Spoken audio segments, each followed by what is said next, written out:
જોડાનાર દરેકનું સ્વાગત છે. આજે ગિરનારી મંડળનો 134મો વેબિનાર છે. આજના વક્તા છે શ્રી ઉમેશભાઈ થાનકી સાહેબ, જે જામનગર નિવાસી છે. હાલ પોરબંદર થી પોતાનું વક્તવ્ય આપશે. એમનો વિષય છે ગળોના ગુણદોષ અને ઉપયોગિતા. અને ગળો આરોહી વનસ્પતિ છે, પરોપજીવી વનસ્પતિ નથી. કોઈ પણ ઝાડની ગળો છે એટલી જ ગુણકારી છે. સામાન્ય રીતે વેદરાજ હોય છે કે લીમડાની ગળો એવી જ વાતો કરતા હોય છે. બાકી કોઈ પણ ઝાડ ઉપર ચડેલી ગળો છે એના ગુણધર્મોમાં કાંઈ પણ ફેરફાર થતો નથી. ગળો પરોપજીવી વનસ્પતિ નથી, એટલે ફક્ત આરોહણ માટે વૃક્ષ કે વાડનો સહારો લે છે. અને ચોમાસામાં ગળોમાં પાન જોવામાં આવે છે. ચોમાસું પૂરું થાય એટલે પાન ખરી જાય છે અને ગળોનું પ્રકાંડ લીલું હોય છે. એ સિવાય ગળોના જે પ્રકાંડમાંથી વય પરિપાચી મૂળ ઉત્પન્ન થાય છે, જે પ્રકાશ સંશ્લેષણનું કાર્ય કરે છે. એટલે ગળો 12 માસ જીવંત જ રહે છે. ફક્ત ચોમાસા પૂરતા પાન જોવામાં આવશે. હવે હું થાનકી સાહેબને વિનંતી કરું કે પોતાનું વક્તવ્ય હવે શરૂ કરી શકે છે. નમસ્કાર સર. નમસ્કાર મિત્રલે સાહેબ. દરેક ગિરનારી મંડળના મિત્રોને નમસ્કાર. અને જે લોકો પણ જિજ્ઞાસાથી આજે આ વેબિનારમાં જોડાયેલા છે બધા મિત્રો સંબંધીઓને પણ મારા નમસ્કાર. મને ઘણા લોકોએ આજે ફોન કરીને એમ પૂછ્યું, કેમ કે આજનો જે વેબિનારનો મેસેજ છે એ ઘણા ગ્રુપમાં ફોરવર્ડ થયો હતો. તો પૂછે છે કે ભાઈ ગિરનારી મંડળ એકચ્યુઅલી શું છે. તો શરૂઆતમાં 1 મિનિટમાં હું પરિચય આપી દઉં કે ગિરનારી મંડળ એટલે અમારા બધાનું એક એવું ગ્રુપ છે જે વોટ્સઅપનું ગ્રુપ છે. એમાં કોઈ પ્રમુખ નથી, કોઈ મંત્રી નથી, કોઈ ટ્રેઝરર નથી, એની કોઈ બેંકમાં કોઈ એકાઉન્ટ નથી, કોઈ ફંડ નથી, બેંક બેલેન્સ નથી.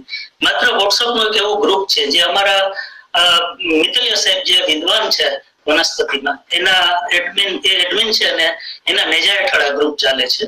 અને આ ગ્રુપની અંદર જે લોકોને આયુર્વેદ અને આયુર્વેદની વનસ્પતિઓ, વિવિધ પ્રકારની વનસ્પતિઓનો શોખ છે એને ઓળખવાનો, વગડાઓમાં જોવાનો, એવા એક જિજ્ઞાસુ લોકો એમાં એકઠા થયા છે.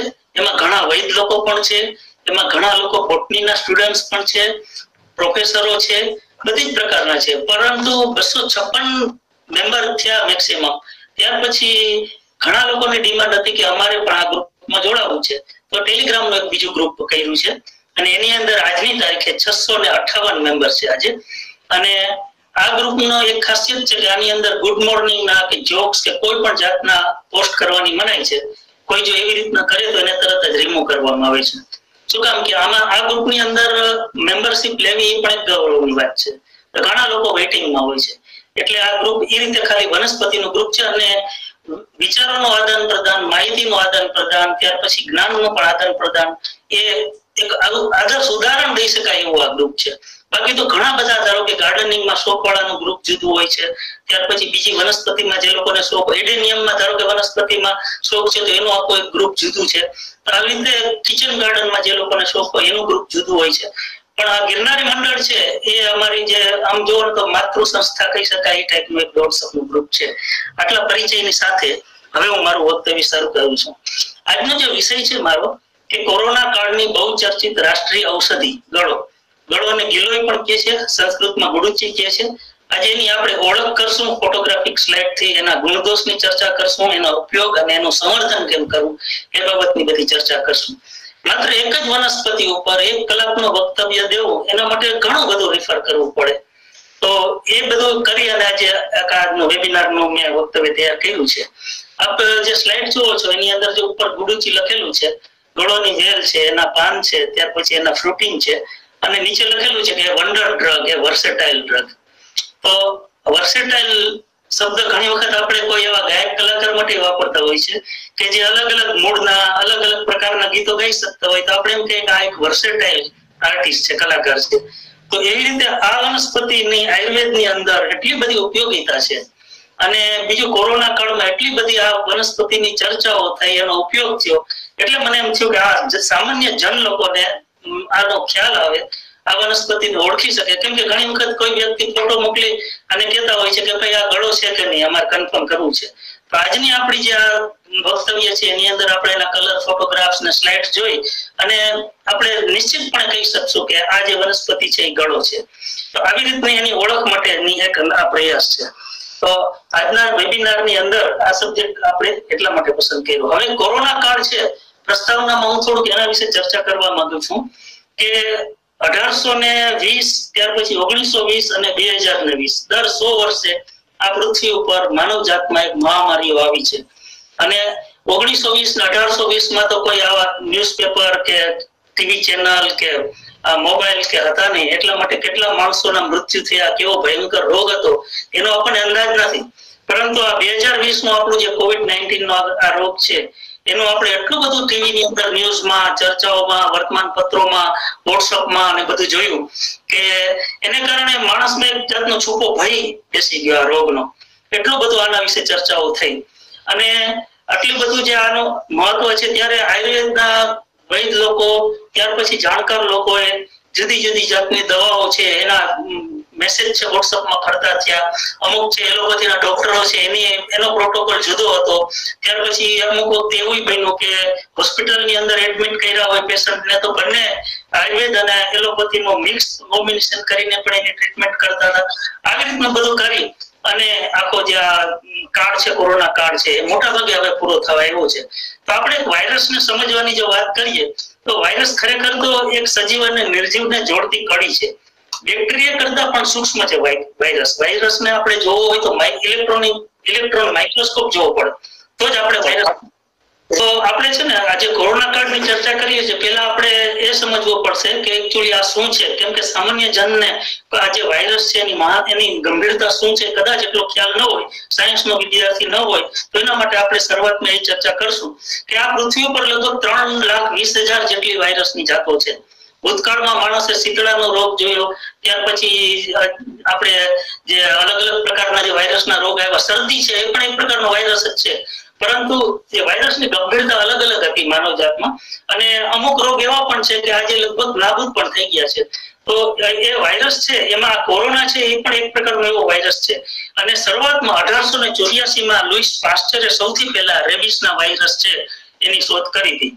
અને આપણે જો વાયરસનો ઇતિહાસ જોઈએ તો આટલો જૂનો છે. એટલે 1884 સૌથી પ્રથમ વાયરસ નામનું આવું એક સૂક્ષ્મ જંતુ છે એનો માનવ જાતને પરિચય થયો. ત્યાર પછી ધીમે ધીમે અલગ અલગ પ્રકારના રોગ આવતા ગયા. પરંતુ આજે કોરોના જે છે એની ઉત્પત્તિ એમ કહેવાય છે કે ચીનના વુહાનથી થઈ, લેબોરેટરીમાંથી થઈ. હવે ચીન છે એને આખા વિશ્વ ઉપર પોતાની મહાસત્તાને સ્થાપવા માટે એને જૈવિક જે શસ્ત્રો બનાવાતા એના માટે એની લેબોરેટરીની અંદર સંશોધન થતા હતા. હવે કદાચ એવું પણ બને કે આ વાયરસ ખરેખર તો ચામાચીડિયામાંથી આવેલો છે. તો ચામાચીડિયામાંથી એ લોકોનો તો ખોરાક પણ ચામાચીડિયા હતો. કેમ કે એ તો એને ગરમ કરી ઉકાળીને ખાતા હોય તો એ વાયરસ એમાં ન રહે. પરંતુ જીવતા ચામાચીડિયાના વાયરસ લઈ આવી લેબોરેટરીની અંદર એના ઉપર એક્સપેરિમેન્ટ કરી અને પછી એ લોકો એક જૈવિક હથિયાર તરીકે જો ડેવલપ કરવા માંગતા હોય અને એમાંથી બાય ચાન્સ અથવા તો અકસ્માતે કદાચ એમાંથી સૂક્ષ્મ પ્રમાણમાં વાયરસ છે એ લેબોરેટરીમાંથી લીક થઈ ગયા હોય એવી એક શક્યતાઓ છે. આજે એ લોકો પોતે સ્વીકારતા નથી, પરંતુ સમગ્ર પૃથ્વીને એક રોગ તો એમ કહેવાય છે કે કદાચ એક પ્રાણીના માથા ઉપર રહી શકે એટલા સૂક્ષ્મ પ્રમાણમાં વાયરસ છે એ ત્યાંથી બહાર નીકળ્યા અને પછી એ આખા વિશ્વમાં ફેલાઈ ગયા. ભારતની જો વાત કરીએ તો 27 જાન્યુઆરી 2020 સૌથી પ્રથમ એક લેડી છે જે ચીનના વુહાન શહેરમાંથી આવી અને કેરાલામાં જે કેરાલાની વતની હતી એ સૌથી પહેલો કેસ ભારતમાં 27 જાન્યુઆરી 2020 રોજ જોવા મળ્યો હતો. અને ત્યાર પછી 12મી માર્ચ 2020 WHO આ જે કોરોના છે એનો મહામારી તરીકે ડિક્લેર કરી હતી. કેમ કે ધીમે ધીમે એનો ફેલાવો છે જુદા જુદા દેશમાં થતો ગયો અને એટલો ઝડપથી ફેલાવા માંડ્યો કે એને મહામારી તરીકે WHO ડિક્લેર કરવી પડી. હવે આપણે શબ્દ બીજો છે વિરિયન, એટલે કે વાયરસ જે છે એની અંદર જેનેટિક મટીરીયલ, ત્યાર પછી પ્રોટીનનું કોટિંગ અને ઉપર લિપિડ જે હોય છે એ સમગ્ર યુનિટને એક વિરિયન શબ્દ કહેવાય છે. હવે આ વિરિયન ધારો કે એક વ્યક્તિને બહુ જ પ્રમાણમાં આનું ઇન્ફેક્શન લાગ્યું હોય અને કોરોના થયો હોય તો એના શરીરમાંથી ટોટલ જે આ વાયરસ એટલે કે વિરિયોન છે એને ભેગા કરીને જો એનું વજન કરવામાં આવે તો માત્ર એક ખસખસના દાણા જેટલું જ વજન છે. અને અત્યારે જે 18 કરોડ જેટલી વ્યક્તિને આ પૃથ્વી ઉપર કોરોનાની અસર થઈ છે અને 39 લાખ જેટલા માણસોનું મૃત્યુ થયું છે પૃથ્વી ઉપર, તો એ લોકો જે 18 કરોડ લોકોના શરીરમાંથી જો આ વાયરસને એકઠા કરીને એનું વજન કરવામાં આવે તો 100 ગ્રામ કરતા પણ ઓછું થાય છે. તમે વિચાર કરો કે આટલી સૂક્ષ્મ માત્રામાં પણ વાયરસ આખા દુનિયાની આટલી બધી વસ્તીને છે એનું આખું અર્થતંત્ર છે એને ખેરવી નાખ્યું છે. તો આ રીતે આપણે વાયરસની ગંભીરતા છે એને આપણે સમજીએ. અને નેક્સ્ટ સ્લાઇડમાં આપણે જોશું કે કોરોના વાયરસનો જે ટેસ્ટ છે એની અંદર આરટીપીસીઆર, ત્યાર પછી આ અલગ અલગ પ્રકારના જે શબ્દો છે એ સામાન્ય માણસોના પણ મુખમાં એકદમ માણસો બોલવા માંડ્યા. રેમડેસિવિર નામના ઇન્જેક્શનનું નામ પણ સામાન્ય જનતાને આવડવા માંડ્યું. એટલું બધું આની ચર્ચા વિચારણાઓ થઈ ગઈ. તો આ રીતે જે કોરોનાની અસરની આપણે વાત કરીએ તો સમગ્ર વિશ્વનું આખું અર્થતંત્ર ઠપ થઈ ગયું. માનવી ઘરમાં પુરાઈ ગયો હતો. બ્રાન્ડેડ કપડા અને મોજશોખના સાધનો છે એ કબાટમાં પડ્યા રહ્યા હતા. એકદમ સાદગીપૂર્ણ જીવન જીવવા માંડ્યા હતા. અને બીમારીમાં પણ ઘણો ઘટાડો થઈ ગયો, કેમ કે બજારું જે નાસ્તાઓ છે અથવા તો જંક ફૂડ છે એનું પ્રમાણ ઓછું થઈ ગયું. લોકોએ કમ્પલસરી ઘરમાં જ કેદ થવું પડ્યું. અને માણસને એ પણ સમજાણું કે એક પાંજરાની અંદર જયારે આપણે કોઈ પશુને કે કોઈ આપણે પક્ષીને પૂરીએ છીએ તો એની મનોદશા કેવી હશે એ મનોદશાનો અહેસાસ પણ માનવ જાતને થયો. એટલે આ રીતે કોરોના છે એની અમુક પોઝિટિવ ઇફેક્ટ આપણે જોઈએ તો એન્વાયરમેન્ટ ઉપર પણ થઈ. કેમ કે જે કોરોના કાળની અંદર માણસોનું છે બહાર હરવા ફરવાનું બંધ થયું એને કારણે પોલ્યુશનમાં ઘણો બધો ફેરફાર થઈ ગયો. એવા ઘણા હિમાલય જેવા પર્વતો જે દૂરથી જ ચોખ્ખા દેખાવા માંડ્યા, કેમ કે વાતાવરણની અંદર પોલ્યુશન પણ ઘણું ઓછું થઈ ગયું. તો આ બધી એક આપણે ઇફેક્ટ કરીએ જોઈએ તો એક પોઝિટિવ ઇફેક્ટ એન્વાયરમેન્ટ ઉપર થઈ. પરંતુ માનવ જાત છે એની અંદર ઘણા લોકોના મૃત્યુ થઈ ગયા. આપણે ધારો કે પૃથ્વીની વસ્તીની વાત કરીએ તો આજનો જે આપણે જે લેટેસ્ટ આંકડો જોઈએ વર્લ્ડોમીટર પ્રમાણે તો પૃથ્વી પર 787 કરોડ ને 47 લાખ જેટલા માણસો છે. એમાંથી 18 કરોડ અને 3 લાખ માણસોને આનો અસર થઈ અને 39 લાખ 7,000 માણસોના મૃત્યુ થયા. ભારતની જો વાત કરીએ તો 139 કરોડ ને 34 લાખની વસ્તી છે એની સામે 3 કરોડ લોકોને અસર થઈ ભારતમાં અને 3 લાખ ને 92,000 જેટલા મૃત્યુ થયા. હવે આમાં મૃત્યુનો પણ થોડો વિવાદ એવો છે કે દાખલા તરીકે કોઈ દર્દીને કોવિડ હોસ્પિટલમાં એડમિટ કર્યો હોય અને પછી એ કદાચ હાર્ટ એટેક થી ભયને કારણે મૃત્યુ પામ્યો હોય તો પણ એનું મૃત્યુ તો કોરોનાને કારણે જ ગણાઈ જાય છે. અને ઘણી વખત એવું બને છે કે હોમ ક્વોરન્ટાઇન થયેલી વ્યક્તિ હોય, ઘરે જ કદાચ એને પોતાની ટ્રીટમેન્ટ કરી હોય તો એને ક્યોર પણ થઈ ગયો હોય તો એ વ્યક્તિની ગણના આ જે સરકારી ચોપડે જે આંકડાઓ આપણે આજ જોઈએ છીએ નેટ ઉપર એ કદાચ એમાં ન પણ આવે. તો એવું બને કે ભારતની અંદર કદાચ આ 3 કરોડ કરતા વધારે લોકોને અસર થઈ હોય. ઘણા લોકોને તો કોરોનાની અસર થઈ અને પછી ખબર પણ પડી ન હોય કે મને કોરોના થઈ ગયો છે અને કદાચ એન્ટીબોડીનો ટેસ્ટ કરાવે તો ખ્યાલ આવે કે એને ભૂતકાળમાં કોરોના થઈ ગયો છે 2-5 મહિના પહેલા અને આજે એના શરીરમાં એન્ટીબોડી ડેવલપ થઈ ગઈ છે. તો આવી રીતના એ પણ જે ફિગર છે થોડા કોન્ટ્રાવર્શિયલ છે. તો આપણે આ વસ્તુને પણ ખાસ ધ્યાનમાં રાખવી પડશે. હવે આપણે આજે માનવ જાત છે એને આજે સ્લાઇડ તમે જુઓ છો તો એ આપણે આ પીપી કિટ વાળા જે ડોક્ટર્સ ને બધા કોરોના વોરિયર્સ બધા છે એ લોકો કેવી રીતે વ્યક્તિને દફનાવે છે અને મૃત્યુ પણ જાણે બહુ સૌ સહેલું થઈ ગયું. એવું થયું કે માણસનો કદાચ સ્વજન છે એને કોરોના હોસ્પિટલની અંદર એડમિટ કર્યા હોય ત્યાર પછી એના ડેથ સુધી કદાચ એની સાથે એનો સંપર્ક ન થયો હોય, એનું મોઢું પણ ન જોયું હોય અને પછી એને ડિસ્પોઝ કરી નાખ્યા હોય. આવા કિસ્સાઓ પણ આપણે ઘણા જોવા મળ્યા છે. તો આ રીતે જોઈએ તો આ જે રોગની ભયાનકતા છે એ આપણે બધાએ અનુભવી છે. પરંતુ એક વસ્તુ બહુ અગત્યની છે કે કોરોના ને કારણે અલગ અલગ પ્રકારની પથ્થીઓ છે, ખાસ કરીને આપણી હોમિયોપેથી છે, આયુર્વેદ છે, એલોપેથી છે, એ બધી પથ્થીઓ છે એમાં એકબીજા વચ્ચે થોડો સંઘર્ષ પણ થતો હતો. ઘણી જગ્યાએ એ લોકો હળીમળીને પણ કામ કરતા હતા. ઘણા પ્રોટોકોલ એવા હતા કે ધારો કે કોઈ વ્યક્તિને એડમિટ કરાવ્યો હોસ્પિટલમાં તો એને અલગ અલગ પ્રકારના ઉકાળા આખા દિવસમાં દેતા હતા. એ આયુર્વેદની દવાઓ હતી. એને કદાચ ધારો કે એનું લોહી છે ઘાટું થઈ ગયું હોય તો પાતળું કરવા માટેની દવાઓ છે એલોપેથીની આપતા હતા. એને નાશ લેવા માટે ગરમ વરાળનો શેક લેતા હતા, ગરમ પાણી પણ આપતા હતા. તો આ રીતે જોઈએ તો અલગ અલગ પથ્થીઓનું કોમ્બિનેશન કરી અને પછી આની ટ્રીટમેન્ટ પણ થઈ અને એનું પણ સારું રિઝલ્ટ મળ્યું. પરંતુ અગત્યની વાત એવી છે કે જ્યારે એક વ્યક્તિને હોસ્પિટલની અંદર એડમિટ કર્યા હોય, એક મોટી હોસ્પિટલમાં 50 જેટલી પથારી હોય, બાજુની અંદર બેડમાં જે દર્દી હોય છે એનું મૃત્યુ થયું હોય, અને આપણે જે સામે સ્લાઇડમાં જોઈએ છીએ એવા સફેદ કલરના કીટ પહેરેલા, પીપી કીટ પહેરેલા ડોક્ટરો અને નર્સિંગ સ્ટાફ છે આજુબાજુમાં ફરતા હોય, એની ટ્રીટમેન્ટ કરતા હોય, ત્યારે વ્યક્તિના માનસની અંદર જે ભયનો આખું જે વાતાવરણ સર્જાય છે એ પણ એના માટે બહુ અગત્યનું છે, કેમ કે માણસની ઇમ્યુનિટી છે એ આને કારણે ઘણી ઓછી થઈ જાય છે. તો આ બધી વસ્તુ કરતા પણ આપણે એવું માર્ક કર્યું છે કે જે લોકોએ હોમ ક્વોરન્ટાઇન થઈ અને એટલી જ સિવિયરિટી દર્દની હતી અને ઘરે જે એને ટ્રીટમેન્ટ કરી છે અને ઘરની વ્યક્તિઓની સારી ઊંઘ મળી છે, તો એ વ્યક્તિ બહુ જ સારી રીતે 15-20 દિવસની અંદર કોરોનામાંથી બહાર આવી ગયા છે. તો આવી બધી વસ્તુ પણ જોવા મળી છે. તો એ વસ્તુઓ ન પણ આપણે કન્સિડર કરવી જોઈએ. હવે જે આપ સ્લાઇડ જોવો છો એમાં લખેલું છે કે વન અર્થ, એટલે કે આ પૃથ્વી છે, પૃથ્વી ઉપર મનુષ્યને માત્ર એકને જ રહેવાનો હક નથી, બીજા પશુ પક્ષી પ્રાણીઓ છે એનો પણ એટલો જ હક છે. માનવ જાત માટે એક મહાન સબક છે આ કોરોના, કે કોરોના પૂરો થઈ ગયા પછી 20-25 વર્ષ પછી પણ એવું કહેવાશે કે કોરોના કાળ પહેલા આવું હતું ને કોરોના કાળ પછી આમ થયું.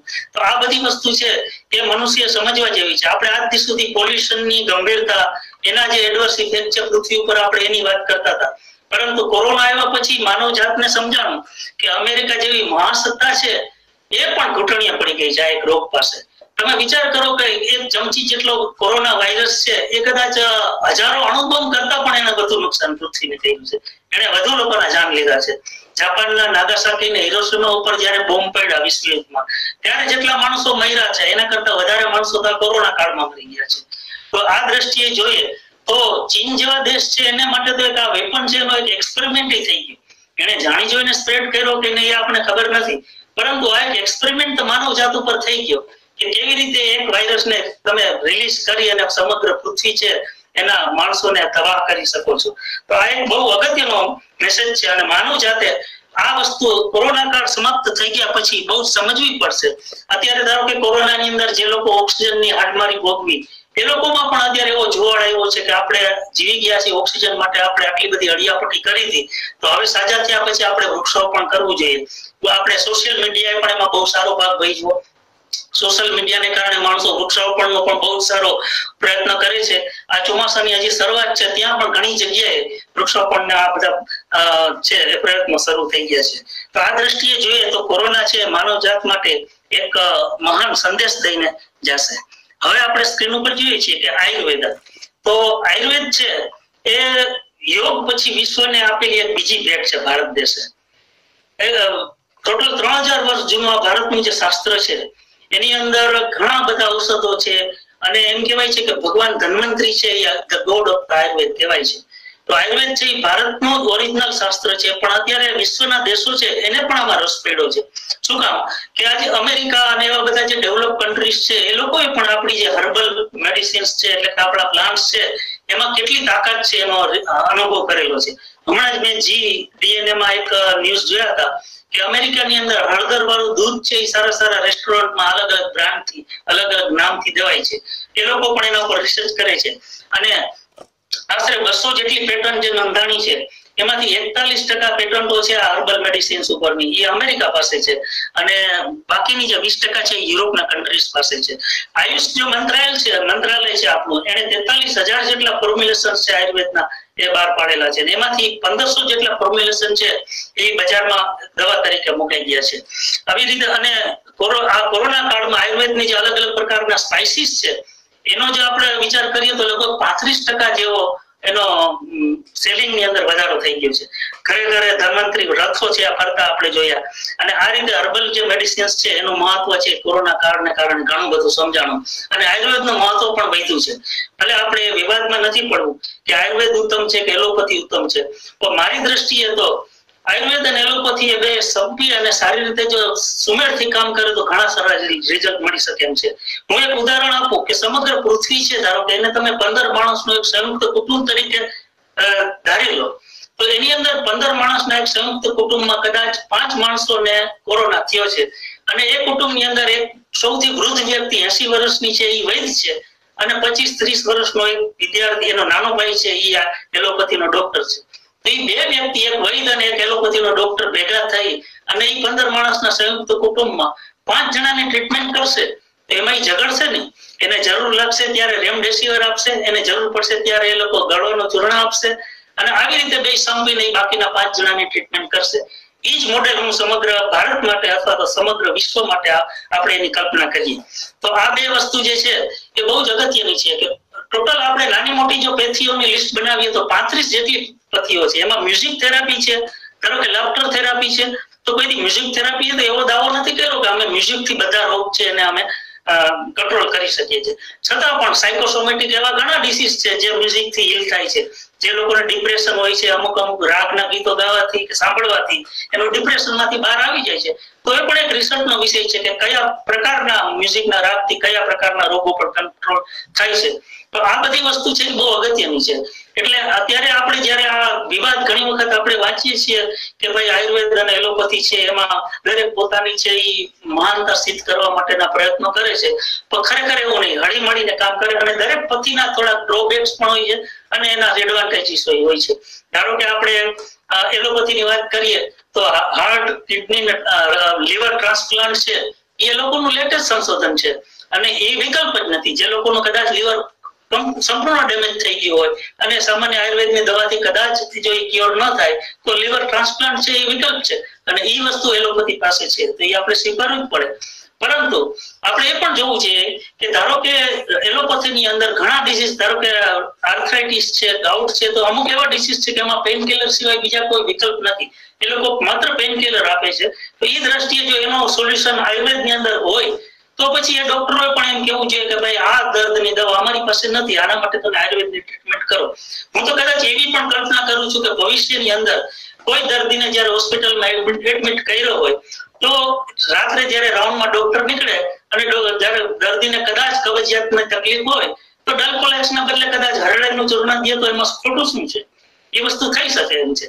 તો આ રીતે આપણે ભવિષ્યની એવી કલ્પના કરીએ કે આયુર્વેદની દવાઓ અને એલોપેથીની દવાઓ છે એ પણ જ્યારે જરૂર પડે ત્યારે દર્દીને એ રીતે આપી શકાય. એક રીતે આપણે વિચારીએ તો ધારો કે વિન્કા રોઝિયા એટલે કે આપણું જે બારમાસી છે એની અંદરથી વિન્કિસ્ટ્રીન નામનું એક દવા બનાવી, એક ઇન્જેક્શન બન્યું, એ અત્યારે બ્લડ કેન્સરની અંદર વપરાય છે. હવે તમે એ જ બારમાસીના છોડનો પંચાંગનો ઉકાળો કરી અને દો તો એને તમે આયુર્વેદ કહો, અને જો એમાંથી વિન્કિસ્ટ્રીન નામનું ઇન્જેક્શન બનાવ્યું છે એ દો તો એને તમે એલોપેથી કહો.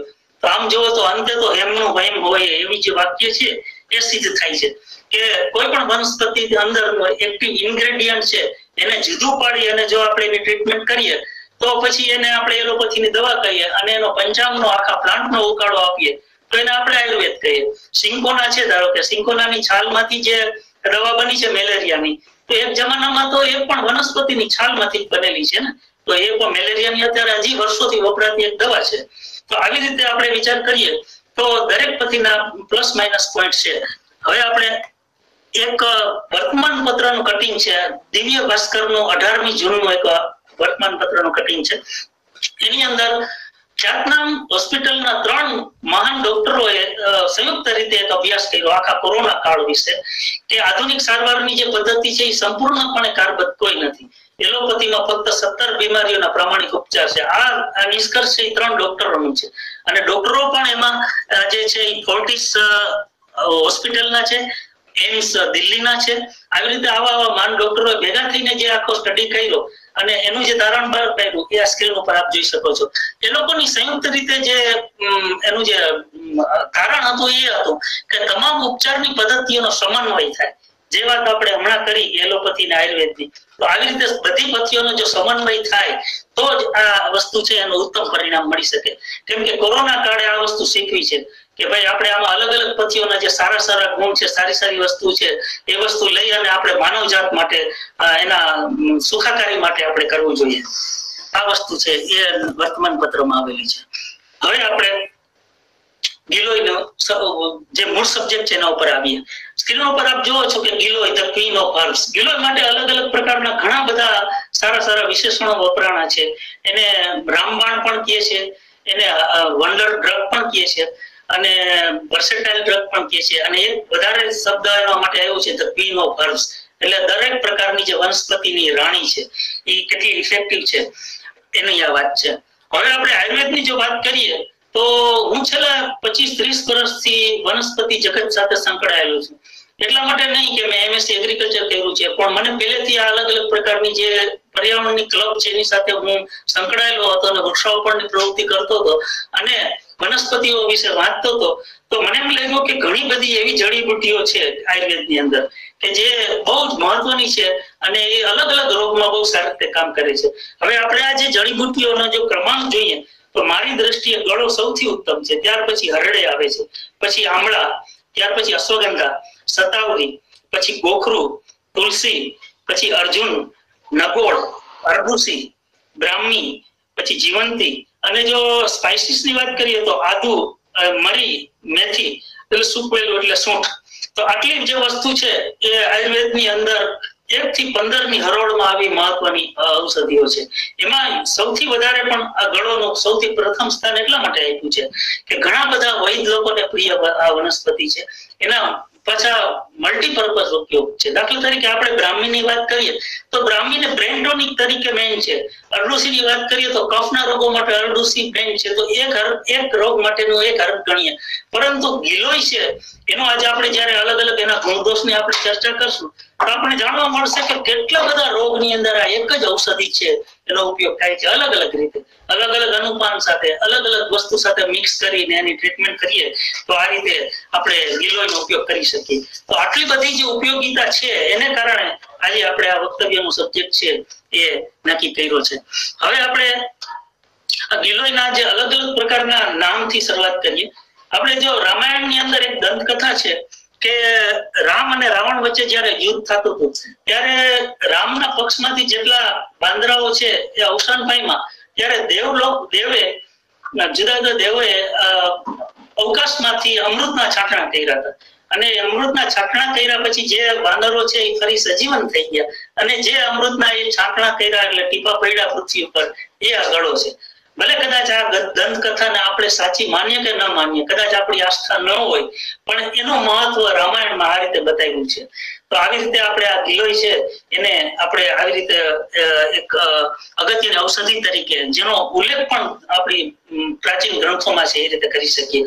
ગુજરાતીમાં આને ગળો કહે છે, હિન્દીમાં ગિલોય કહેવાય છે, ત્યાર પછી અંગ્રેજીમાં હાર્ડ લીવ્ડ મોનસીડ કહે છે અને મરાઠીમાં ગુલવેર કહે છે, બંગાળીમાં ગુલંજ કહે છે, કોંકણી ભાષામાં ગરુડ વેલ કહે છે, તમિલ ભાષામાં સેન્ડલ કહે છે, તેલુગામાં સોમિડા કહે છે, પંજાબીમાં ગિલો કહે છે, સિંધી ભાષામાં ગિલોર કહે છે, કન્નડમાં આને અમૃતવલી કહે છે, મલયાલમમાં તિપ્પતી કહે છે, કાશ્મીરીમાં અમૃતા અથવા ગિલો કહે છે, આસામીઝમાં સિંધીલતા કહે છે અને કચ્છની અંદર એને ગળો કહે છે. આટલા બધા અલગ અલગ ભાષાની અંદર એના અલગ અલગ નામ છે. પરંતુ આપણે સંસ્કૃત ભાષાની આપણે વાત કરીએ તો એની સમૃદ્ધિની જોઈને આપણે આશ્ચર્ય થશે કે સંસ્કૃત ભાષાની અંદર ગળોના અલગ અલગ પ્રકારના 21 જેટલા નામ છે, પણ એ દરેક નામનો કંઈક ને કંઈક અર્થ છે અને એની મહત્વ દર્શાવે છે. દાખલા તરીકે ગુડુચી છે તો ગુડુચીનો અર્થ થાય છે ગુડ રક્ષણ, એટલે કે ગળોનું સેવન કરનારને તે રોગોથી બચાવે છે. ત્યાર પછી એનું બીજું નામ અમૃતા છે. અમૃતા એટલે ન મૃતમસ્યા, એટલે જેના સેવનથી મૃત્યુ પણ આવતા ડરે છે. ત્યાર પછી એનું એક નામ છે છિન્નરુઆ. છિન્ના અપી સેહતી, એટલે જેને કાપ્યા પછી પણ ફૂટે છે. આપણે જોયું હશે કે ગળોના સ્ટેમને તમે કાપીને શોકેસમાં રાખી દો તો એમાંથી પણ એનો પાછો નવી કૂંપણ ફૂટે છે. આપણે એની સ્લાઇડ પણ જોશું. ત્યાર પછી વત્સાદની. વત્સાદનીનો સંસ્કૃતમાં છે એનો અર્થ થાય છે કે જેને વાછડા ખાય છે. ત્યાર પછી એનું એક નામ છે મધુપર્ણી, કે જેના પાન મધુર છે. એનું એક નામ છે તંત્રિકા. તંત્રિકા એટલે કે જે કુટુંબનું આયુષ્યનું રક્ષણ કરે છે. જીવંતિકા પણ કહે છે. જીવંતિકા એટલે જે જીવાડે છે. વયસ્થા એટલે કે જે વયનું સ્થાપન કરે છે. ચક્રિકા એટલે કે જેનો આડો છેદ કરવાથી ચક્ર જેવી રચના જોવા મળે છે. દેવ નિર્મિતા એટલે કે જેનું નિર્માણ દેવોએ કરેલું છે. ત્યાર પછી સોમવલી પણ કહે છે. પરંતુ સોમવલી શબ્દ આપણે સોમ માટે વાપરીએ છીએ તો સોમ તો ઋગ્વેદની અંદર જે 24 પ્રકારના સોમની વાત કરી છે અને જયકૃષ્ણ ઇન્દરજી ઠાકરે એના પુસ્તકની અંદર સર્કોસ્ટિમા એસિડમ, સર્કોસ્ટિમા બ્રેવિસ્ટિગ્માને સોમ કીધી છે. એફેડ્રા ફેમિલીની પણ સોમ છે. પરંતુ કોન્ટ્રોવર્શિયલ પ્લાન્ટ છે કે 24 જે સોમ છે એમાંથી કઈ એક્ઝેક્ટ સોમ છે, પરંતુ એક ગળોની વેલનું નામ સોમવલી પણ છે. એટલે ખરેખર તો જે ઋગ્વેદમાં કીધી છે એ અલગ અલગ 24 પ્રકારની સોમ અલગ છે. ત્યાર પછી બહુ વર્ષાયુ વલી એટલે સર્વત્ર દરેક ઋતુમાં જે થાય છે અને દરેક ઋતુમાં થાય, એવું નથી કે શિયાળા કે ઉનાળા ચોમાસામાં એક જ ઋતુમાં થાય, અલગ અલગ ઋતુમાં પણ થાય છે. ત્યાર પછી એને ચંદ્રહાસા પણ કહે છે, વિશલ્યા પણ કહે છે, પછી ચક્ર લક્ષણિકા કહે છે, કુંડલિની પણ કહે છે, પછી છિન્ના, છન્નિકા, નાગકુમારિકા, અમૃતવલી અને વિષકપ્રિયા. આ છેલ્લું નામ વિષકપ્રિયા બહુ અગત્યનું છે. વિષક એટલે કે વૈદ. વૈદ લોકોને સૌથી પ્રિય છે એવી આ વનસ્પતિ છે. ઘણી જગ્યાએ વૈદોએ એમના પુસ્તકમાં પણ લખેલું છે. એટલે એક વખત 150 જેટલા વૈદોની એક સભામાં એક ખ્યાતનામ વૈદ છે આ ગળોની વેલને માથા ઉપર એક કુંડામાં રાખી અને એને નાચ કરેલો. એ બતાવે છે કે એનું મહત્વ કેટલું છે આ વનસ્પતિનું. 29/5/1999 પાલિતાણામાં એક શિબિર હતી સ્વાસ્થ્યની, એમાં મારું વક્તવ્ય હતું. અને મારા નસીબ એટલા સારા હતા કે તે દિવસે વૈદ શોભન અને પ્રાગજીભાઈ રાઠોડ, જે અત્યારે બંનેમાંથી કોઈ હયાત નથી, વૈદ શોભન અને પ્રાગજીભાઈ રાઠોડ ડાયસ ઉપર બેઠા હતા. અને એ શિબિરની અંદર મેં થોડી ગળોની વાત કરી હતી. તો એ મારું વક્તવ્ય પૂરું થયા પછી પ્રાગજીભાઈ રાઠોડે મને એમ કીધું હતું કે તમે ગળોના ગુણગાન એટલા બધા ગાયા, પરંતુ અમે વૈદ લોકો તો ગળોને અમે રામબાણ ઉપાય ગણીએ છીએ. અમે જયારે કોઈ પણ રોગ માટે, દર્દી માટે કોઈ ચૂર્ણ કે દવાઓ લખીએ અને એમ લાગે કે કદાચ આ દવા અસર કરશે કે નહીં કરે, પરંતુ અમે ગિલો એટલે કે સંસમની વટી કે ગળો ઘનવટી હંમેશા લખીએ છીએ. એટલે અમારા માટે આ રામબાણ છે. અને એને એમ પણ કીધું કે મારી આખી જિંદગીની અંદર મેં કદાચ આખો ખટારો ભરાય એટલી ગળો છે એ પ્રિસ્ક્રાઇબ કરેલી છે મારી લાઈફમાં. ગળો ઘનવટી અને સંસમની વટી, આ એનું મહત્વ બતાવે છે. બાપાલાલ વૈદે એમના પુસ્તકમાં પણ કીધું છે કે કોઈ મને એમ પૂછે કે મારી પ્રિય વનસ્પતિ કઈ, તો એમ કે હું પણ આને ગળોને જ મારી પ્રિય વનસ્પતિ કહું. તો આ રીતે આપણે ગળોનું મહત્વ સમજીએ.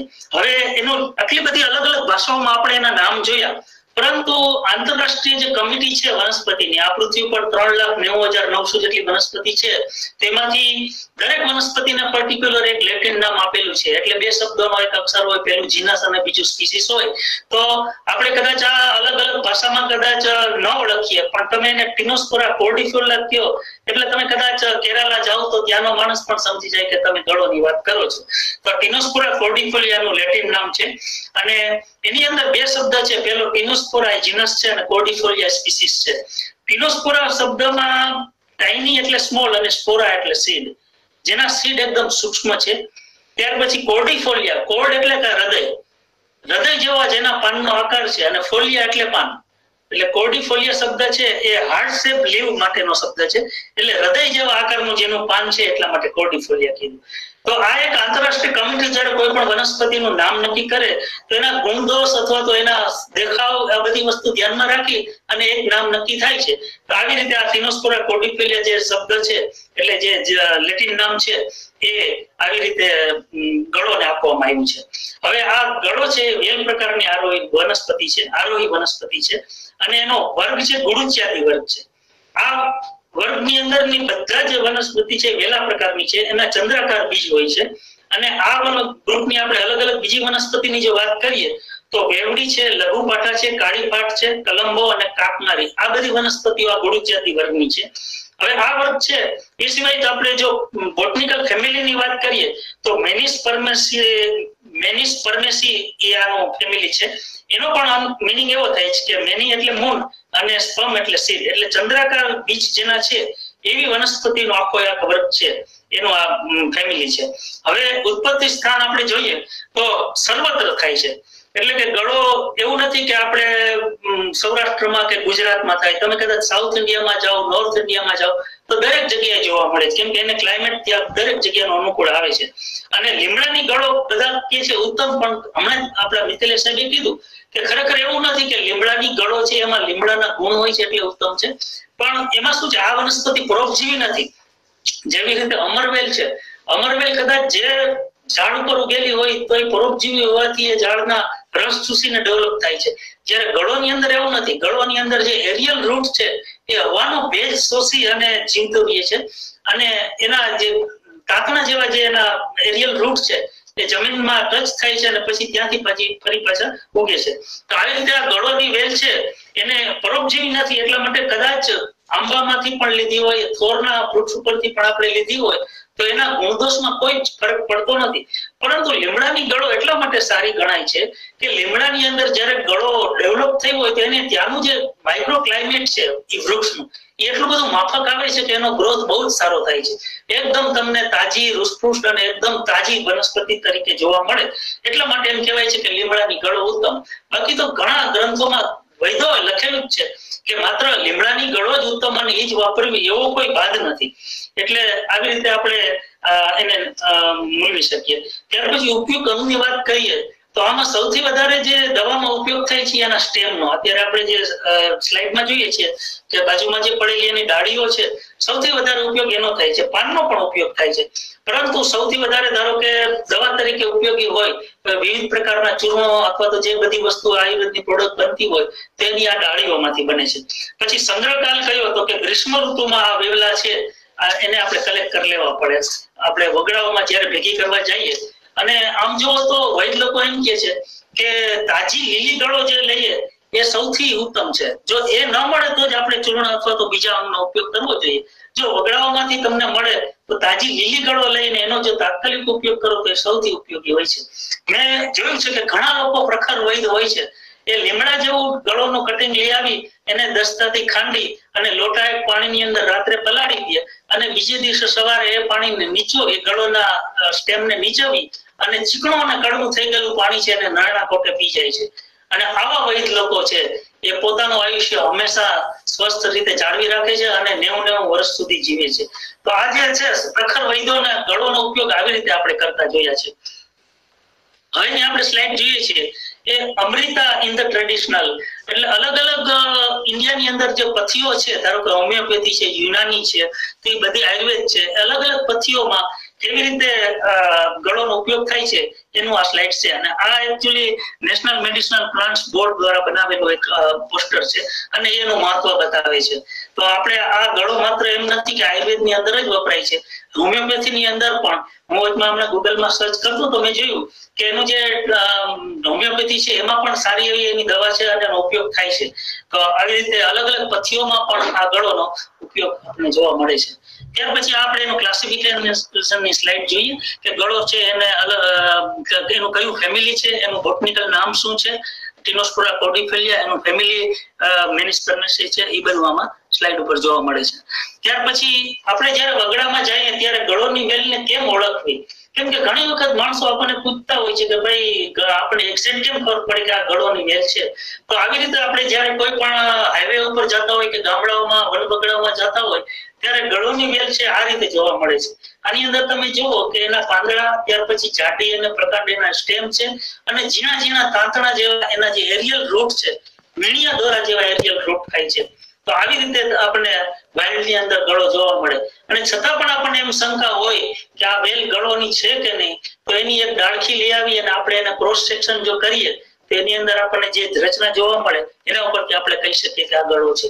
હવે તમે ગળોનું પાન જુઓ સ્ક્રીન ઉપર કે એની જે શિરા વિન્યાસ છે એક્ઝેક્ટ તમે જુઓ. નાગરવેલનું પાન હોય થોડુંક આના જેવું લાગે છે, થોડુંક તો પારસ પીપળા જેવું પણ લાગે છે. તો આપણે ગળોને આ રીતના જે હાર્ટ શેપનું લીવ જોઈએ તો આપણે એને કહી શકીએ કે આ ગળોનું પાન છે. ત્યાર પછી એના જે અલગ અલગ સ્ટેમ્સ જોવો તમે તો ગળોની અંદર જે આ ભીંગડા જેવી રચનાઓ છે તો એમાંથી એના એરિયલ રૂટ છે એ ડેવલપ થાય છે અને ઉપરથી ત્યાં નીચે જમીન સુધી લંબાય છે. એટલે આપણને ઝાડ ઉપર જ્યારે લીમડા અથવા આંબા જેવા વૃક્ષની અંદર ગળોની વેલ જોવા મળે ત્યારે અંદર એમાં કેટલા બધા આવા ઝીણા ઝીણા જે રૂટ છે એ આવા ભીંગડા જેવી જે રચના છે એમાંથી આપણને જોવા મળે છે. ત્યાર પછી તમે જુઓ કે તાજી જે લીલી સ્ટેમ વાળી ગળો કેવી દેખાય. એક્ઝેક્ટ આ જે આપણા અંગૂઠા જે સાઈઝની જે ગળો છે એ ઉત્તમ ગણાય છે. આપણે ધારો કે એકદમ પાતળું સ્ટેમ એનું લઈએ ગળોનું તો એટલું ઉપયોગી નથી જેટલું અત્યારે આપણે સ્ક્રીન ઉપર જોઈએ છીએ એવું. આટલી સાઈઝનું ને આટલી જાડાઈનું જે ગળોનું સ્ટેમ હોય એ સૌથી ઉત્તમ ગણાય છે. ત્યાર પછી તમે જો ગળોને જે ચક્રિકા શબ્દ આવ્યો હતો તો આ એને ઓળખવા માટેની એક અગત્યની ખાસિયત છે કે ગળોના સ્ટેમને તમે ક્રોસ સેક્શન જ્યારે કરો ત્યારે કરોડિયાના ઝાડા જેવી આવી જ રચના તમને જોવા મળશે. આ એકચ્યુઅલી એની અંદર જે અલગ અલગ પ્રકારની જે પાણીના વહન કરવા માટેની રચના છે એના માટે આવી અને આવી રીતની ડિઝાઇન જો જોવા મળે તો આપણે 100% કહી શકીએ કે આ ગળોની વેલ છે. એટલે ઘણી વખત ઘણા લોકોને થોડોક એમ શંકા હોય કે આ વેલ ગળોની છે કે નહીં, તો આ એક એનો ટેસ્ટ માટેનો અગત્યનો લક્ષણ છે. ત્યાર પછી આ ગળોના એરિયલ રૂટ છે. તમે જુઓ કે એકદમ પાતળા મીણિયા દોરા જેવા જે તાર જેવા જે ગળોના જે એરિયલ રૂટ છે ઉપરથી એને આ એકઠા કરીને બતાવવામાં આવેલા છે. તો આવી રીતે એના એરિયલ રૂટ હોય છે. ત્યાર પછી ગળોના ફ્લાવર્સ ની વાત કરીએ તો નર અને માદા ફૂલ છે જુદા જુદા વેલા ઉપર જોવા મળે છે. અને શરૂઆતમાં જે પીળા ફીકા કલરના હોય અને પછી ધીમે ધીમે ડેવલપ થાય છે, એમાંથી પછી સીડ ફોર્મેશન થાય છે. એમાં પુંકેસર 6 અથવા 3 હોય અને સ્ત્રીકેસર છે એ 3 હોય છે. તો આવી રીતે એના જે ફ્લાવરિંગ છે એ જોવા મળે છે. ઘણા લોકો એમ કહેતા હોય છે કે મારી પાસે ગળોની વેલ છે, એની અંદર ફ્રૂટિંગ મેં કોઈ દિવસ જોયું નથી. તો એવું શક્ય છે કે કદાચ એ નર અને માદા ફૂલ જે અલગ અલગ હોય છે, જો માદા ફૂલ હોય તો જ એમાં ફ્રૂટિંગ ફળનું છે એનો ધારણ કરશે, બાકી માત્ર નર ફૂલો હશે તો તમને એ જોવા નહીં મળે. તો આવી રીતે આ ગળોના ફ્લાવર્સ હોય છે. ત્યાર પછી આ એક ગળોના ફ્રૂટ છે. શરૂઆતમાં લીલા કલરના હોય છે, પાકીને આવા લાલ થઈ જાય છે. અને આ જે પાકા ફ્રૂટ છે એ પક્ષીઓ ખાય છે અને એ ખાઈને પછી જ્યાં ચરક કરે છે ત્યાં એ ચરકમાં એટલે કે એના સ્ટમકની અંદર એસિડ ટ્રીટમેન્ટ થઈને પછી જે ચરકમાંથી બહાર આવેલું બીજ હોય તો એનું જર્મિનેશન તરત જ થઈ જાય છે અને પછી ઉગી નીકળે છે. તો આવી રીતે ગળોનો જે ફેલાવો છે એ પક્ષીઓ દ્વારા પણ થાય છે. પરંતુ સંવર્ધનની જો વાત કરીએ તો ગળોનું જે કટિંગ છે દાંડલીનું એ તમે ગમે ત્યાં કદાચ જમીનમાં ખોડી દો, લીમડાના થડ પાસે ખોડી દો, તો એનો જ્યારે પ્રોપર સમય આવશે ત્યારે એમાંથી સ્પ્રાઉટિંગ થશે, એમાંથી કોપણો ફૂટશે અને સારી રીતે એ થઈ જશે. તો આવી રીતે આ ગળો છે એનો ફ્રૂટિંગ છે એનો ફોટોગ્રાફ છે. ત્યાર પછી આ ગળો સત્વ છે. ગળો સત્વ એટલે સ્ટાર્ચ છે. ગળોનો સ્ટાર્ચ છે એ પણ બહુ ઉપયોગી છે. તો એને કેવી રીતે બનાવાય, જો એની આપણે પદ્ધતિ જોઈએ તો બગડાઓમાંથી આપણે પુષ્કળ પ્રમાણ ગળોના વેલાના દાંડલી લઈ આવી અને પછી એને ક્રશ કરી અને એક મોટા તગારામાં અથવા તો મોટા પાત્રની અંદર આપણે એની અંદર પાણીમાં ડુબાડી દઈએ. ત્યાર પછી એને હલાવીએ અને એમાંથી જે આછરેલું પાણી છે એ આપણે ભેગું કરીએ અને ઉપરથી જે એના જે ડાળખાઓ છે એ દૂર કરીએ. તો એમાં જે તળિયે જે ક્ષાર બેસે છે એ આ ગળો સત્વ છે. ગળો સત્વની પણ બહુ ઘણી જ ઉપયોગિતા છે. અલગ અલગ રોગમાં પણ અપાય છે, પરંતુ એની માત્રા છે માત્ર 2 થી 6 રતી જ આપવાની હોય છે. તો આ ગળો સત્વ છે એનું પણ આયુર્વેદની અંદર બહુ જ મહત્વ છે. ઘણા લોકોએ કદાચ ગળોનો સ્ટાર્ચ નહીં જોયો, ગળો સત્વ નહીં જોયું હોય તો ગળો સત્વ કેવી રીતે બને છે એ આપણે આ સ્ક્રીન ઉપર જોઈએ છીએ. ત્યાર પછી આ જે ગળોનું સ્પ્રાઉટિંગ છે. આશ્ચર્યની વાત એ છે કે ગળોનો કટિંગ તમે કદાચ ઘરમાં શોકેસમાં રાખી મૂક્યો હોય તો અમુક સમયે જેનો પ્રોપર સમય આવશે ત્યારે આવી જ રીતે એની કુપણો ફૂટે છે. તમે વિચાર કરો કે આ વનસ્પતિની તાકાત કેટલી છે. એને કદાચ કોઈ પાણી નથી આપ્યું, એને જમીન નથી આપી, એને કોઈ એ રીતનું વાવેતર નથી કર્યું, છતાં પણ એનું આવી રીતે સ્પ્રાઉટિંગ થાય છે. તો આ જે છે એને કારણે જ એને છિન્ન રૂવા જે સંસ્કૃતમાં નામ આપ્યું કે કાપ્યા પછી પણ ફૂટે છે, એ સંસ્કૃતનો વર્ડ છે એ પ્રૂવ કરે છે કે આવી રીતે ગળો છે એનું કટિંગ છે એમાંથી ઓટોમેટિક સ્પ્રાઉટિંગ થાય છે. આ બહુ એનું અગત્યનું લક્ષણ છે.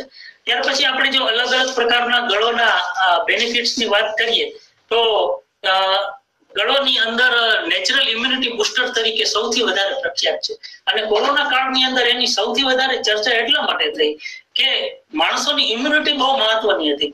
કેમ કે કોરોના કાળની અંદર ઘણા માણસોની ઇમ્યુનિટી ઘટી ગઈ, એને કારણે રોગની સામે ફાઇટ ન કરી શક્યા. ઘણાને ગળો કોરોના પૂરા થઈ ગયા પછી મ્યુકર માઇકોસિસનો રોગ થયો. આ બધાનું મેઇન કારણ એ છે કે એની ઇમ્યુનિટી બહુ જ ઓછી હોય. તો ઇમ્યુનિટી વધારવાનો સૌથી સારો ગુણ ગળોમાં છે. ત્યાર પછી એન્ટીઓક્સિડન્ટ તરીકે સૌથી સારું એક સમૃદ્ધ સોર્સ છે. એટલે એન્ટીઓક્સિડન્ટ એટલે કે આપણી શરીરની અંદર જે એનું શુદ્ધિકરણ કરે, આપણા ફ્રી રેડિકલ્સ ધારો કે લોહીની અંદર જે ફરતા હોય એને ન્યુટ્રલાઇઝ કરવાનું કામ કરે છે. ત્યાર પછી ક્યોર્સ ઇન્ડાઇજેશન એટલે કે આપણું જે પાચન છે એ સુધારે છે. ત્યાર પછી વિઝનને બુસ્ટ કરે છે એટલે કે આપણું જે દ્રષ્ટિ છે એ પણ સુધારે છે. એલિવિએટ એન્ઝાઇટી અને સ્ટ્રેસ. તમે વિચાર કરો કે આપણે બ્રાહ્મી અને એની જે વાત કરી હતી કે સ્ટ્રેસ ની અંદર ઉપયોગી થાય છે, પણ બ્રાહ્મીની જેમ જ આ ગળોનો પણ એક એવો ગુણ છે કે જે માણસનો તાણ, માનસિક તાણ અને ડિપ્રેશન દૂર કરે છે. પછી એજ ડિટોક્સિફિકેશન ઓફ ધ બોડી એટલે શરીરને જ્યારે શુદ્ધિકરણ આપણે કરવું હોય તેમાં પણ આપણને હેલ્પ કરે છે. અને રેસ્પિરેટરી સિસ્ટમ, જે અત્યારે કોરોનાની અંદર સૌથી વધારે અગત્યનું આ હતું કે રેસ્પિરેટરી સિસ્ટમની જે આપણે ખામી હોય એને કારણે આ માણસનું મૃત્યુ થતું હતું. ઘણા લોકો મજાકમાં એમ કહેતા હતા કે કોરોના આવ્યો ત્યારે આપણને ખબર પડી કે હૃદય અને કિડની જેટલું જ મહત્વ ફેફસાનું પણ છે. તો ફેફસા છે ને એ જેના સાબુત હતા, જેની રેસ્પિરેટરી સિસ્ટમ બહુ સાઉન્ડ હતી, એ લોકો ટકી ગયા ને એ લોકો જીવી ગયા છે કોરોનામાં. એટલે આ વસ્તુ બહુ અગત્યની છે. તો ગળોના અલગ અલગ પ્રકારના જે બેનિફિટ્સ આપણે જોયા, એ સિવાય પણ આપણે જોઈએ તો અલગ અલગ પ્રકારના બેનિફિટ્સ છે એ આ બીજી સ્લાઇડમાં પણ લખેલા છે. હવે એને આપણે ધારો કે આયુર્વેદની દ્રષ્ટિએ વિચાર કરીએ તો એ રસાયણ છે, વયસ્થાપન પણ છે, સંશમન છે, એટલે કે ત્રણેય દોષોને શમન કરે છે.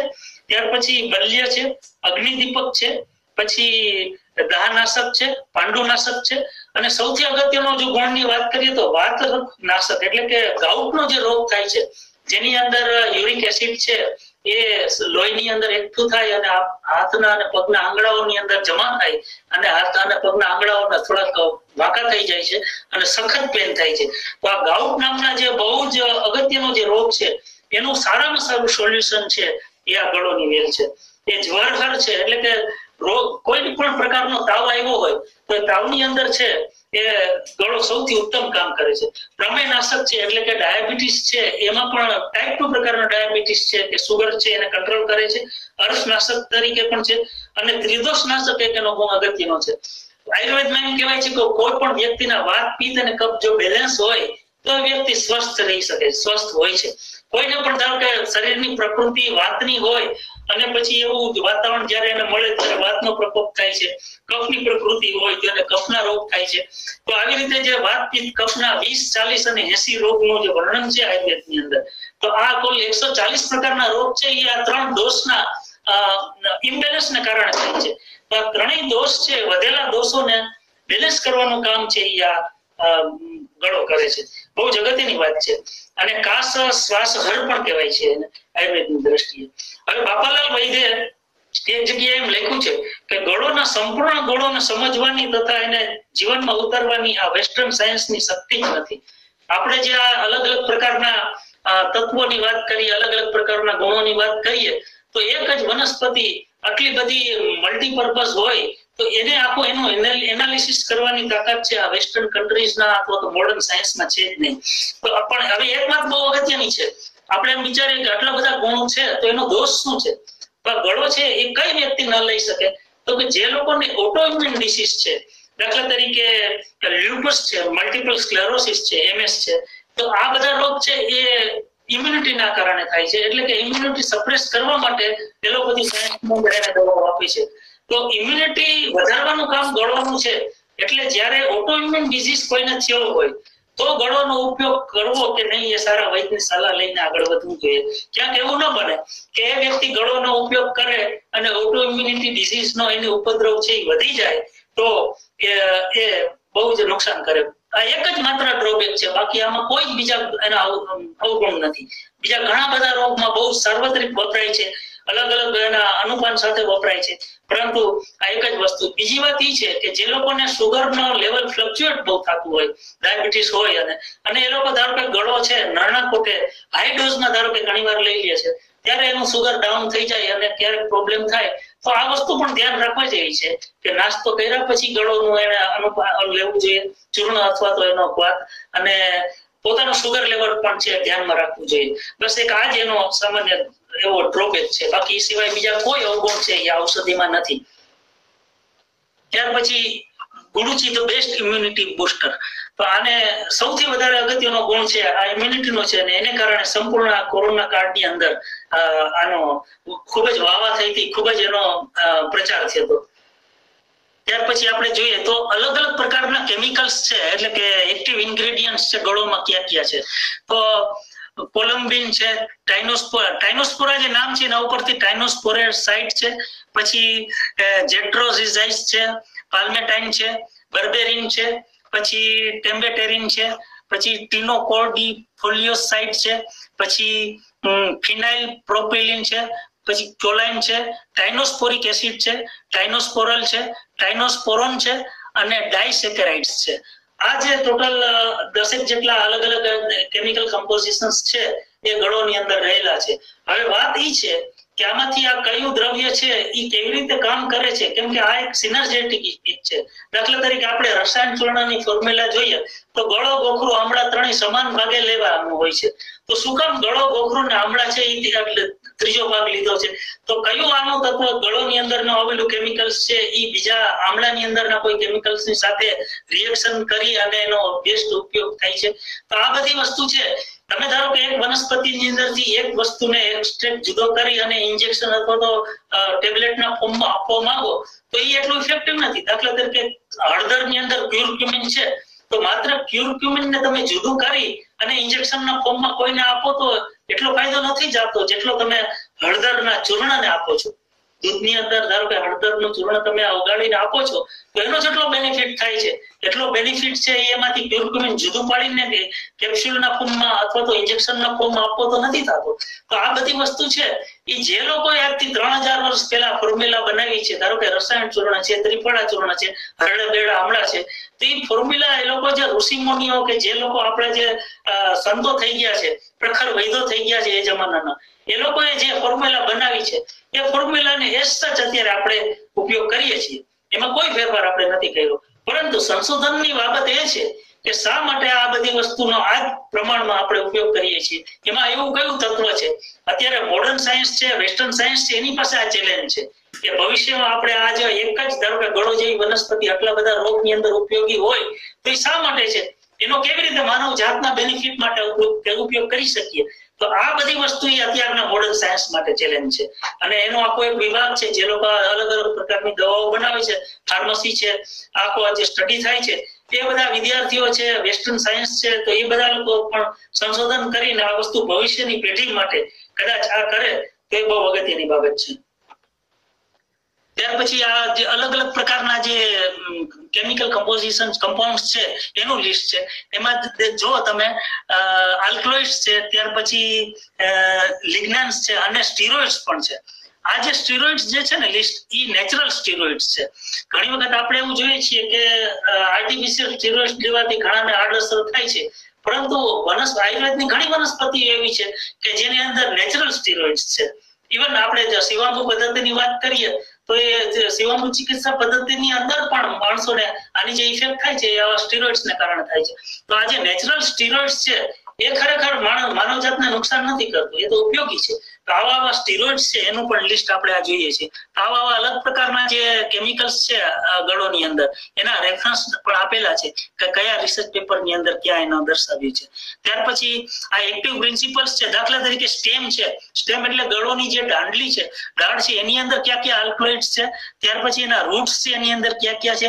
હોલ પ્લાન્ટ એટલે કે પંચાંગ તરીકે આપણે ગળોનો વાપરીએ તો એની અંદર કયા કયા કેમિકલ્સ છે. અને એરિયલ રૂટ્સ છે. તમે જો આપણે જોયું કે આ જે એરિયલ રૂટ છે, તાતણા જેવા જે વડવાઈ જેવા થતા હતા, તો એની અંદર પણ અમુક સ્ટીરોઇડ્સ છે. તો આ રીતે એના દરેક અંગ છે, દરેક પાર્ટ છે વનસ્પતિના, એમાં અલગ અલગ પ્રકારના કેમિકલ્સ છે અને એ દવામાં વપરાય છે. ત્યાર પછી આપણે આની સંવર્ધનની વાત કરીએ તો ગળોને વાવવી હોય તો કેવી રીતે આપણે ખાડો કરીને કોઈ લીમડાના બેઝ પાસે વાવી શકીએ એવી આ સ્લાઇડ્સ છે. હવે બીજું કે અશ્વગંધા, તુલસી, સતાવરી એ બધાની ખેતી થતી આપણે જોઈ છે, પરંતુ ક્યાંય આપણે કોઈ જગ્યાએ કોઈ મેગેઝિનમાં કે ક્યાંય એવું નથી વાંચ્યું કે ક્યાંય ગળોની ખેતી થતી હોય. શું કામ કે કોરોનાના કાળની અંદર ગળોનો આટલો બધો ઉપાડ થયો. આજે મહારાષ્ટ્રની અંદર કે હરિયાણાની અંદર ખટારાઓ ભરી ભરીને માણસો ગળોની વેલ શોધવા માંડ્યા, ભરી ભરીને પતંજલિમાં દેવા માંડ્યા. ત્યાં ખબર પડી કે આ તો આટલી બધી ઉપયોગી છે. તો એ ગળોની ખેતી એટલા માટે નથી થતી કે અત્યારે વાઇલ્ડની અંદર વન બગડાઓમાં, શેઢાપાડાઓમાં પુષ્કળ જોવા મળે છે અને જેટલી દવાઓને કે ફાર્મસીઓને જરૂર હતી એટલી ગળો મળી રહેતી હતી, એટલા માટે એની ખેતી હજી થઈ નથી. છતાં અશ્વગંધા, સતાવરી, તુલસી બધાની ખેતી થઈ છે, પણ ગળોની હજી ખેતી થઈ નથી. પરંતુ જો આની ડિમાન્ડ એટલે આને પ્રચાર, આનો આટલો બધો જો મહિમા મંડળ થશે તો એવું બને ભવિષ્યમાં કે જીવંતી અથવા ખરકોડી છે છેલ્લા 30 વર્ષની અંદર આપણે જોયું છે કે વન બગડાઓમાં લુપ્ત થઈ ગઈ. અત્યારે ખરખોડીનો વેલો આપણે શોધવો હોય તો નથી મળતો. નહીતર પહેલાના જમાનામાં આપણે જે લોકો 50-60 વર્ષની ઉંમરના છે એ ઘણા લોકો ગામડાના માણસો એમ કે છે કે અમે નાના હતા ત્યારે ખરખોડા ખાતા હતા. તો એ ખરખોડોને કે જીવંતીનો વેલો છે અત્યારે હવે અપ્રાપ્ય થઈ ગયો. તો એવું ભવિષ્યમાં ગળો માટે ન થાય એના માટે પણ એની ખેતી તો ખેતી કરવા માટે એવું નથી કે તમે 2-5 વીઘાની અંદર ગળોના કટિંગ વાવી દો. તમે જે જગ્યાએ વનમગડાની અંદર લીમડા આંબાના વૃક્ષો છે એના બેઝ પાસે આવી રીતે જો ગળો આપણે વાવી દઈએ તો એટલી ઝડપથી વધે છે કદાચ 1 કે 2 વર્ષની અંદર જે માનવ જાતને જરૂરી છે, ભારતના જેટલા માણસો છે એના માટે, દર્દીઓ માટે જરૂર છે એટલી તો આપણા વાઇલ્ડમાંથી આપણને મળી જશે. તો આવી રીતે આપણે એનું સંવર્ધન કરી શકીએ. કેમ કે આ કટિંગ છે એને તમે કદાચ આવી રીતે જમીનમાં વાવવાના બદલે કદાચ ઝાડ ઉપર પણ ફેંકી દેશો તો એમાંથી પણ એના તાંતણા ફૂટશે અને જીવતે રહી જશે. એટલા માટે જ એને અમૃતા કહે છે. ત્યાર પછી આ ફ્યુચર પ્રોસ્પેક્ટ ની વાત છે કે ભવિષ્યમાં ગળો માટે સાયન્ટિસ્ટ પાસે શું ચેલેન્જ છે કે એના જે એક્ટિવ ઇન્ગ્રેડિયન્ટ્સ છે, એના જે મોલેક્યુલ્સ છે, એના ઉપર એના નેનો પાર્ટિકલ્સ છે, એનો ભવિષ્યમાં ઉપયોગ કરીને કેવી રીતે ફ્યુચર જનરેશન માટેનું ડ્રગ્સ છે એ બનાવી શકે એવા એના પ્રોસ્પેક્ટ્સ ની આમાં આ સ્લાઇડ ની અંદર વાત કરી છે.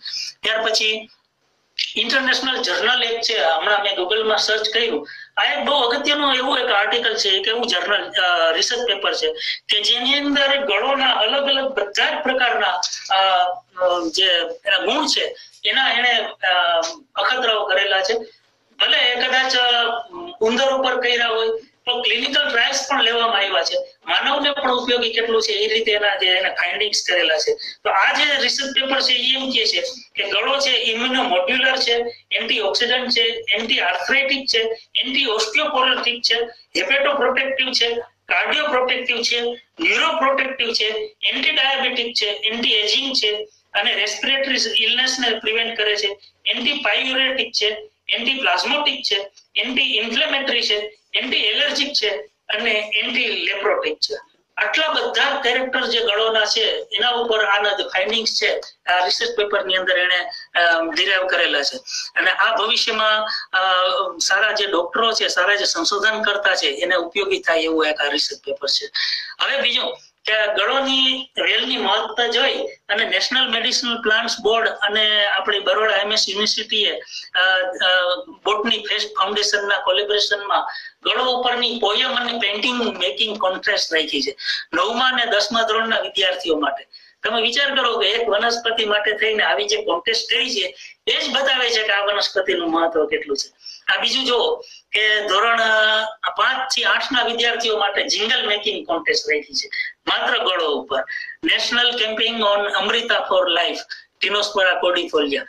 હવે એની અંદર આ નેશનલ મેડિસિનલ પ્લાન્ટ્સ બોર્ડ અને બોટની વિભાગ બરોડા MS યુનિવર્સિટીએ ભેગા મળી અને એક આ કોન્ટેસ્ટ રાખી છે. એ આ વનસ્પતિનું મહત્વ બતાવે છે.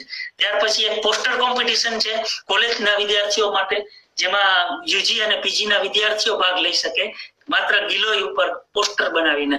તો આ બધી વસ્તુ જ્યારે થશે ત્યારે સમાજની અંદર એનો પ્રચાર પ્રસાર છે એ આ બધી કોમ્પિટિશનને કારણે વધશે. હવે બીજું કે આપણે જે આયુર્વેદના ગ્રંથોની અંદર રતિ, માસા એ બધું આપણે જોઈએ છીએ ત્યારે ઘણીવાર કન્ફ્યુઝન થાય છે. કારણ કે આપણે એક રતિ કે 2 રતિ ધારો કે લેવો છે ગળો સત્વ, તો એક રતિ બરાબર કેટલું તો કે 121 મિલીગ્રામ, એટલે કે 1 ગ્રામનો પણ 10મો ભાગ. ત્યાર પછી માસા, ત્યાર પછી તોલો, 1 તોલો એટલે 11.664 ગ્રામ. તો આ બધા જે અલગ અલગ પ્રકારના માપ છે એ આયુર્વેદના ગ્રંથોની અંદર લખેલા હોય છે. ત્યારે જનરલ પબ્લિક છે જે લોકો આયુર્વેદના અભ્યાસો નથી એ લોકોને થોડું કન્ફ્યુઝન થાય છે કે ભાઈ આમાં 2 થી 6 3 રતિ ગળો સત્વ લેવાની વાત કરી છે તો ખરેખર એ ડોઝ કેટલો થાય? તો આ કોષ્ટક ઉપરથી આપણે જાણી શકીએ કે આપણે ગળો સત્વ છે કેટલા પ્રમાણમાં લેવું, એનો ક્વાથ છે કેટલા પ્રમાણમાં લેવો. ત્યાર પછી ઋતુચર્યાની એક વાત એટલા માટે છે કે માનવ જાતે જ્યારે પોતાનું સ્વાસ્થ્ય હંમેશા સ્વસ્થ રાખવું હોય, ગળોનું પાન પણ કરવું હોય, સેવન કરવું હોય તો પણ એને જે અલગ અલગ પ્રકારની શિયાળો, ઉનાળો, ચોમાસું અને શિશિર, વસંત, હેમંત, ગ્રીષ્મ, વર્ષા આવી જે 6 ઋતુઓ છે, આ ઋતુઓ છે એ વર્ષના કયા કયા સમયમાં કઈ ઋતુ હોય છે અને એમાં એનો શું ધ્યાન રાખવું, કયો પ્રકારનો ખોરાક લેવો, કયા ઔષધોનું પાન કરવું અને કયો ખોરાક ન લેવો, આ બધી વસ્તુ છે ઋતુચર્યાનું જો પાલન કરે તો કદાચ વ્યક્તિને કોઈ બીમાર પડવાનો વારો ના આવે. તો આ એક ઋતુચર્યાની પણ વાત છે.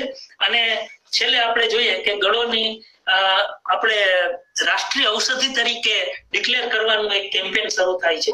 એટલા માટે કે આટલી બધી જો મહત્વની ઔષધિ હોય તો એને જેમ આપણે રાષ્ટ્રીય પક્ષી છે, રાષ્ટ્રીય પશુ છે, તો રાષ્ટ્રીય પ્રાણી છે, તો એવી રીતે રાષ્ટ્રીય ઔષધિ કઈ તો રાષ્ટ્રીય ઔષધિ તરીકે ગળોને સ્થાપિત કરવા માટેની આજે આહવાન કરીએ છીએ. અને બીજું કે મારા ઘણા લેખક મિત્રોને પણ મેં વાત કરી કે આજનું મારું વક્તવ્ય પૂરું થાય પછી વર્તમાન પત્રો, હેલ્થના મેગેઝિનની અંદર ગળો અમૃતા એક રાષ્ટ્રીય ઔષધિ એવા ટાઇટલ સાથે લેખ લખો, જેથી કરીને લોકોની અંદર આ વસ્તુના મહત્વ સમજાય, સામાન્ય જનતાને પણ ખબર પડે કે કેટલી અગત્યની ઔષધિ છે.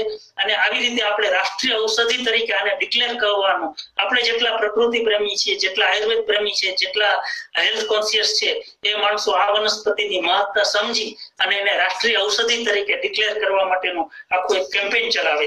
હવે છેલ્લે આપણે વાત કરીએ કે ગળોના અલગ અલગ કલ્પ બજારમાંથી ક્યાં ક્યાં મળે છે. તો ગળો સત્વ મળે છે, સંસમની વટી મળે છે, ગુડુચ્યાદી મોદક મળે છે, અમૃતાદિષ્ટ મળે છે, પછી ગળો ઘનવટી મળે છે, અમૃતાસવ મળે, સંસમની વટી જેને બાળગોરી પણ કહેવાય છે. અને સંસમની વટી છે ને, એનો જે નામ અને એનો જે બનાવવાનો જે જસ છે એ જામનગરના ઝંડુ ભટ્ટને જાય છે. ઝંડુ ભટ્ટે છે સંસમની વટી છે એનો શરૂઆતમાં એ નામ આપી અને બજારમાં મૂકી હતી અને સૌથી વધારે પ્રચાર એના જમાનામાં થયો હતો. અમૃતા ગુગળ છે, અમૃતાદિક વાત છે, અમૃતા ધ્રુત છે, અમૃતાષ્ટક વાત છે અને ગુડુચી હિમ છે. આવા અલગ અલગ પ્રકારની પ્રોડક્ટ છે, અલગ અલગ કંપનીઓ, ઝંડુ છે, ત્યાર પછી પતંજલિ છે, એ બધા બજારમાં મૂકેલી છે. તો આ બધી અલગ અલગ પ્રકારની, પરંતુ કઈ વસ્તુ આપણે ક્યારે લેવી, કેટલા પ્રમાણમાં લેવી, એ વસ્તુ સારા એવા પ્રખર વૈદ્ય હોય એની સલાહ સૂચના સાથે લઈએ તો આપણને એનો મેક્સિમમ બેનિફિટ મળી શકે. તો આ સાથે આ વક્તવ્ય મારું અહીં પૂરું કરું.